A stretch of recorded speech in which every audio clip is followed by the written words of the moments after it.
This is the Walther WMP SD, where the SD stands for, I don't know, suppressed, super suppressed, something.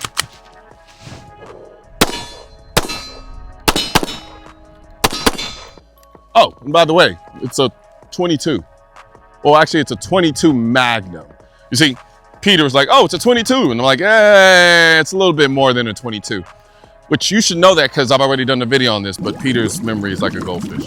So, the Walther WMP SD. So I've actually already done a video on this gun inherently. I did it on the original version of it, but it did not have the suppressor.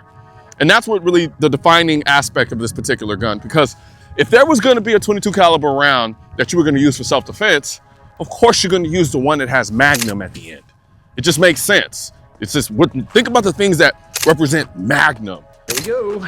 22 Magnum, Trojan you get the point.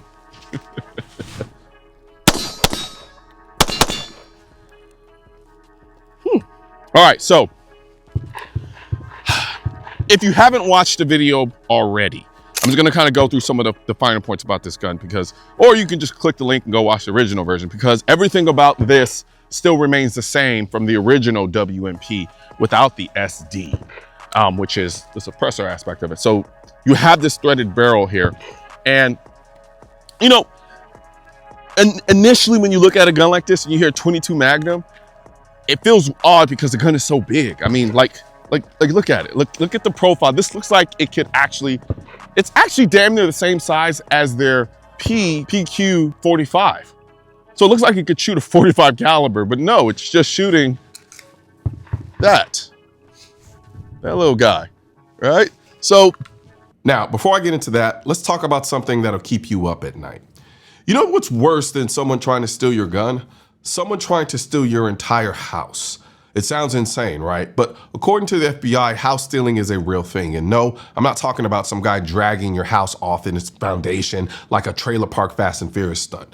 This is cyber criminals using a one-page document to steal your home's title and take out loans against it or even sell it without you ever knowing. And when you do find out, it's not when it happens, it's not when they file the paperwork. You find out when some bank starts sending foreclosure notices to your mailbox. And by then, good luck. House alarms, doorbell cameras, and deadbolts won't do anything against this scam. One of the only things that can protect you is triple lock protection from Home Title Lock. They monitor your title 24/7, send you alerts the second something changes, and if the worst happens, they have restoration services at no out-of-pocket cost to you.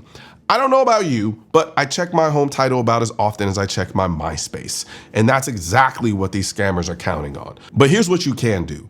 Get a free title history report and a 30-day free trial of triple lock protection today by going to HometitleLock.com and using our promo code Noir30, or just click the link in the description section. That's HometitleLock.com or promo code Noir30, because if someone's gonna own your home, it better be you. It's an interesting concept and an interesting caliber, because for all intents and purposes, you want to be able to, there are just so many good aspects about it. For instance, there's no recoil. Wish I would learn how to shoot, but there's no recoil, as you can see. None. But compared to a 22, when you shoot a 22 in a handgun, you do notice this kicks a little bit more. So if I was going to compare the two, take 223 versus 300 blackout. So take 300 blackout supers and compare them to 223, where the 300 blackout supers kind of give you a little bit more recoil sensation, but it's still within that same family of controllability where it doesn't really make a difference. It's not a game changer in that sense of, oh, I'm going to go with 223 because the 300 blackout super just recoils so much worse. That's not the case here. Now, one of the aspects about this gun that are actually really unique is you have 4 different ways to drop the magazine, which I feel like there might be some paralysis by analysis happening, but some people really like this European style mag release that you can see here. So for instance, you got this lever here that drops, right? Some people love that, some people hate it. That's why I think Walther was like, well, then we'll just give you both and you can pick and choose whichever one you want to use. And the weird thing about it is most of the time this European style magazine release, it actuates both sides, but this one is actually, one side does it by itself independently, The other side does it by itself independently as well. And then of course you have your more Americanized traditional style magazine release, which I notice intuitively my mind instantly goes to the American style, even though there is something about that I really love. Another thing I love about the WMP too is the ergonomics. And really when I say what I love about the WMP, I'm really talking about pretty much every Walther. If there's two things that Walther does phenomenally well, it's ergonomics and the triggers. And this is no different. Now I will say the grip on this is a lot more, it's aggressive. It's an aggressive grip, but it's not prickly. Because you know, sometimes grips are aggressive, but they're prickly. Like you're grabbing onto like a mini cactus that's just now starting to sprout its little stingers. I don't think they're called stingers, but whatever. But that's kind of what I get with this. It's a very kind of it's a roughish kind of texture without it being pokey, while at the same time giving you that kind of ergo, you know what I mean? Like that kind of like, oh, it's designed to fit the human body and hand. And we took technological science and we took 1,000 people and came together and created the best feeling grip on the planet. They didn't say that shit. I'm just kind of coming up with shit. But I love the ergonomics on this thing because it is many jokes as I'm cracking about the ergonomic aspect of it. It does fit my hand very naturally. It's not like it's a block and then I have to learn how to conform to the block. It kind of is like a marriage between my hand and the gun. And it's just very natural. And on top of that, what it does is allows the gun to be very pointable too. So when I come out, it's not a red dot. I wanted to say red dot, but you do have the ability to mount a red dot if you want to do that. Now I'm gonna say this. If you're gonna mount a red dot on here, just be cautious and make sure you actually run the gun with the red dot. Don't go shoot this, put a red dot on it, and then say you're good to go. And the reason why I say that is because 22 Magnum can be a little bit tricky in certain platforms. And so you want to make sure that red dot is not interfering with the reliability of the gun. That being said, I love these sights. You have these fiber optic, this orange fiber optic sight that right now is just glowing like hot lava in my face right now. But because of the ergos of this gun, because it's like a 1911 style grip straight and down, even though it doesn't look that way because of all of the fancy ergonomic cues. But the gun points naturally. It just comes out naturally. Whew. Damn, this gun shoots really good. Now I'm gonna say something that's gonna be a little sacrilegious, and Walter's probably not gonna be happy with that because they sent me this gun to do the video on. But I've gotta say, from the back, no diddy, from the back, this gun looks like an HK. I don't know, it reminds me of the HK USP. Like, come around, Peter. Let's see if we can get this. So when I punch out, as you can see here, all of this right here, it reminds me of HK USP, even down to the hammer, even though the hammer technically on this is different than on the USP. But it just, every time I punch out, I feel like I'm shooting an HK. And I say that because I love HKs. I'm an HK fanboy. So it's kind of like you get the best of both worlds. You kind of get some HK-ness with a lot of Walther-ness. And if I'm gonna be honest, this gun honestly gives me, this is probably one of the more blocky style guns that Walther creates. Like, this is a very aggressive looking gun. And I don't know if it's designed, I don't know if it's because it wants to kind of appeal to the 22 Magnum aspect of things, but it's a gun that feels very aggressive. But in its use case, the way it feels in my hand when I'm shooting the gun, everything is very compliant. Like I said, like it's a very low recoiling gun. Oh, don't get me started on this trigger. So if you look at this trigger, like I said, there's two things that Walther does incredibly well: ergonomics and trigger, and this is no different. So you see this? You see that? Oh gosh, that is a silkiness right there. And then the brake, and then the reset. Now keep in mind, this is a hammer-fired gun. And what's happening right now, which is throwing me off a little bit, is if you notice, every time I kind of pull the trigger, I kind of look back. And the reason why I'm doing that is because this gun recoils so light, I feel like the gun is malfunctioning. Because it's so light, I'm like, wait, did the slide go back into position? And I look, and yeah, it's back into position, and I'm ready to shoot. This trigger is phenomenal. So that's all great, right? That's all handy and dandy. You know, the gun shoots well, it points. Oh, good. That's another thing with shooting 22 Magnum I can say. When you shoot 22 long rifle, it has a tendency to feel a little kind of toy-y, if that makes sense. And it makes for a great time. It's a fun experience. But the 22 Magnum elevates the experience of shooting a handgun versus a 22 LR handgun in a way that you don't feel like you're shooting a toy. I'm just being honest, because no matter what you do with the 22 long rifle handgun, you can make it look like a space gun like the Mark IV. You can make it look like the most realistic looking gun on the planet like the 502 from FN. You do whatever you want visually, aesthetically, ergonomically. It's still gonna feel like a toy when you shoot it. It's just the nature of the round. But this gives me, y'all saw that, huh? The boy got that ingrained in there, that tap rack shit. Yeah, right? No, it's just empty. It didn't malfunction.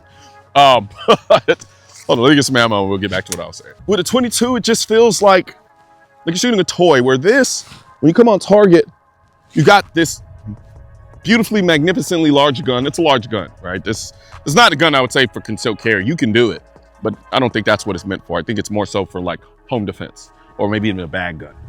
But like, it feels like it's a gun that's shooting soft. Like, anybody ever shot, like if you shoot like a lot of these competition shooters, don't let them lie to you, they be cheating. Let me tell you how they be cheating. They be using these like underpowered 9mm rounds that just barely cycles the gun, so it makes the gun shoot really soft and flat. I'm halfway joking. No, they do that, but you still gotta have skill. But it kind of feels like it's that. It feels like a powder puff loaded 9mm is the best way to describe it. And that combination of, you still get the same almost rapport, along with the recoil that's just under a powder puff load 9mm, and it makes you feel like you're doing something a lot more substantial. And you are technically compared to a 22 long rifle, because this is a 22 Magnum. It's like, again, Trojan and then Trojan Magnum. Come on, get with it. Anyway, but let's talk about what the defining aspect of this gun really is. It's the suppressor. That's really what we're really here to talk about. So for instance, like you get it unsuppressed, it's decently loud, it's controllable, but the question remains, how does this gun shoot when it's suppressed? You had that in your pocket the whole time? Yeah. Anyway, let's find out how this thing shoots.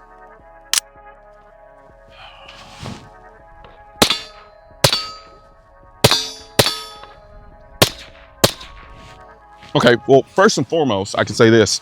I'm getting some gas blowback that I'm not too fond of personally. I'm just gonna put that out there. But other than that, it's, all right, actually the gas blowback is getting annoying.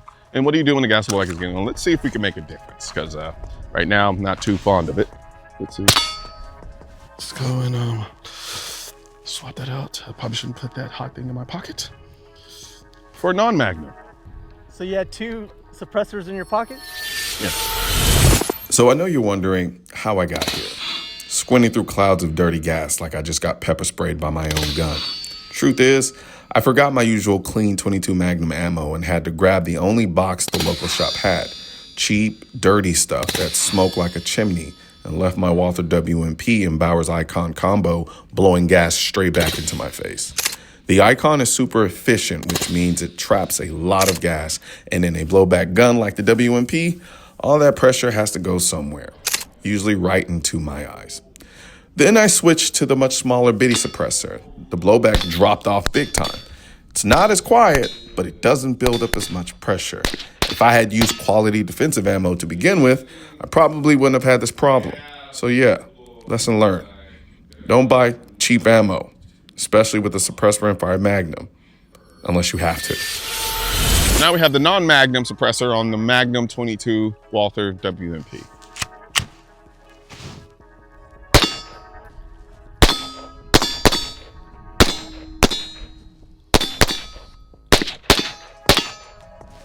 I don't know, I kind of really like this setup. The setup is kind of dope. Actually, I think this is the best way to run it. So, okay, so here's my concept about suppressors, right? So with suppressors, everyone's all like, which one is the quietest? I'm like, I don't care. I really just want the suppressor so it doesn't blow out my eardrums. That's why I care about suppressors. So this setup right here is ideal in my mind. You take this, put a light on here, get your nice little red dot. And for somebody who's looking for 22 as a self-defense gun, and the reason why somebody would do that, there are some people who are just extremely susceptible to recoil when it comes to guns. So they want to get something that recoils as light as possible. And so this setup here gives you, one, the ability to not blow your fucking eardrums out when you're shooting inside of a house. Not saying that the 22 Magnum would do that, but it still would be loud. But it allows you to get that while keeping a minimal profile and shootability. Like this is really cool. I like this. This is kind of dope. I might have to put, like, imagine this, like you're like, do you know what this make a great gun for? Like varmints, like a rattlesnake gun or something, or like a snake gun. Or would you just use like a shotgun? But then I can carry this, so if I see a snake, I can, you know, you can tell I'm a city boy. I don't know what the fuck I'm talking about. There you have it.